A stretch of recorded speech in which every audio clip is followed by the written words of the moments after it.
Hello കൂട്ടുകാരെ, ഇന്നൊരു healthy തോരനാണ്. മുരിങ്ങയ്ക്ക കഴുകി വെച്ചു.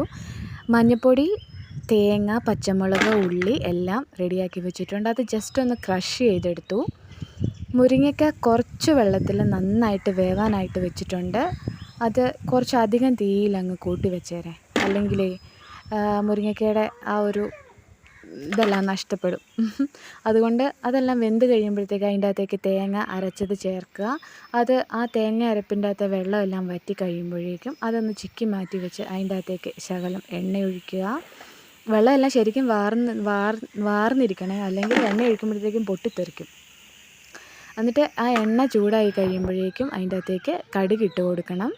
നമ്മൾ നോർമലി കടുക് പൊട്ടിക്കുന്ന പോലെ തന്നെ കടുക് പൊട്ടിക്കഴിയുമ്പം അതെല്ലാം കൂടി ഒന്ന്